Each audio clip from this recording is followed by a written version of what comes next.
I thought I'd share my thoughts on the values of the Agile Manifesto. Most people know the values, but there's different takes on what they mean. So for each of the 4 values, I'm going to share the problem that I think it's meant to solve, which also is what happens if you're too far to the right side, if you will. I'll share what happens if you're too far to the left, so Agile extremists maybe, and then talk about the balance in the middle. And to me, each one of the 4 values answers a question. And if we keep that question in mind, it helps us use the values the right way.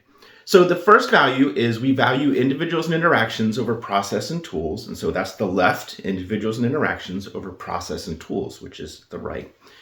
To me, the fundamental question that this answers is, who's the boss? Is it the process and tools that are the boss? Or is it the individuals and the interactions that are the boss?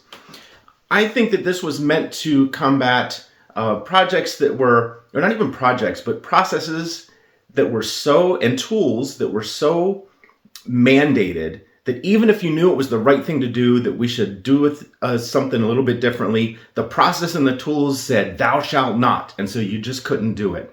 So I think that's what that was meant to solve, is shifting who's the boss from the process and the tools to the individuals and the interactions. Now, with all of these values, both sides are important. It's just that we say the left, or that first part, is a little bit more important. And here that's true. We want individuals and interactions to be what drives how we do things, but it should be supported by processes and tools. My background's in lean, so I love processes. If you can't create a process to standardize something, then you can never improve it. So we want process and tools insofar as they support the individuals and the interactions. So who's the boss? The individuals and the interactions. Now, of course, going too far to the left means that you don't have any process, you don't have any tools, you do everything differently every time you do it, and it can be really chaotic, and you really can't drive improvement that way, because if you don't do the same thing twice, if one person does something 10 different ways, or 10 different people do one thing different ways, you really can't drive improvement there. So like all of these, you want to find the middle value where process or individual interactions are the boss, supported by processes and tools. The second value is we value working software over comprehensive documentation. Now, the first thing I want to say is a lot of times now, because I work with more than software groups, I'll work with hardware groups, work with groups that provide services, work with marketing groups. Working software, just think of it as working product or even value delivery. We value delivery over comprehensive documentation. I think the question here is, what do you do first? Value delivery or comprehensive documentation? What we saw going on back when Agile was created is we would spend months and months and months creating documents about how we're going to develop this piece of software or this product. And then the moment we started actually developing it, we realized half the documents were wrong, or things had changed so much in the 3 months we created documents that now they were outdated. So to me, this is meant to combat doing too much documentation up front. So the question is, what do you do first? Comprehensive documentation or make it work? Now, this is one that can get abused. You'll hear people say, oh, we're Agile, we don't do documents because it's on the right. That is not what this means. A lot of my clients were in medical devices, so they're regulated by the FDA, and we documented a lot of stuff.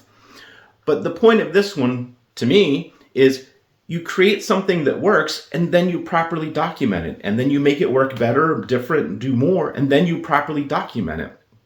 So it's not that we don't do documentation, it's that we don't try to do it all at once, beginning to end.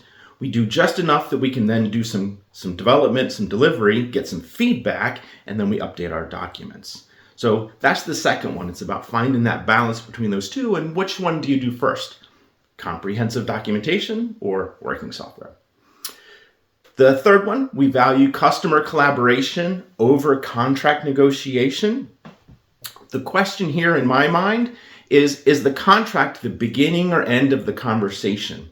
Especially at big companies, we need contracts. We need to talk about intellectual property. Who's going to do what? Who's going to pay who? We need a contract. This is not saying don't have a contract. The real important words here are collaboration over negotiation. A lot of times in negotiation, there's a winner and a loser at the end of the day, right? Oh, I beat that salesman up and got the best price on that car. That's a negotiation. Collaboration is working together on something. I usually liken this to fast food. So when you're too far into the contract negotiation side, it's like one of these drive-thrus, McDonald's, Burger King, pick one.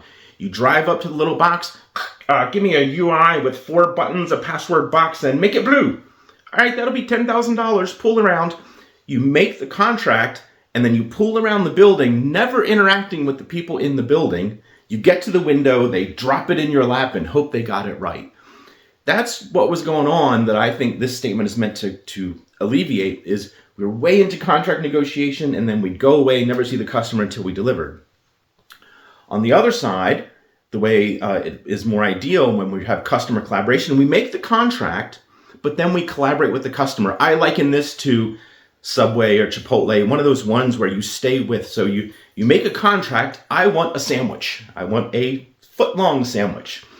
And then you walk down the assembly line. I'll take spinach, not lettuce, and tomatoes and jalapenos and whatever.